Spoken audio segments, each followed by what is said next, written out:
Caspian International Hospitalın bir qrup vəzifəli şəxsinin həkimlərdən birinin bank hesabına köçürülmüş vəsaiti oğurlaması haqda məlumat vermişdik.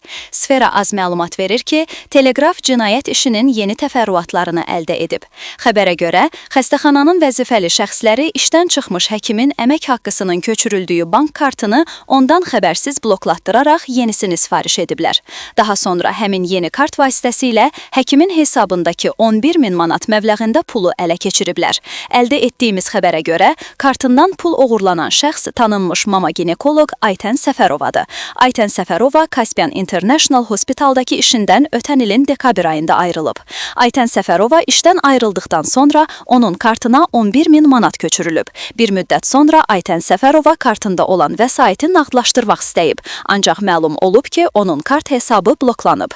Sifariş verilən yeni kartdan ona məxsus vəsait nağdalaşdırılıb. Faktla bağlı cinayət işi başlanıb. Hadisə üzrə araşdırma aparılır.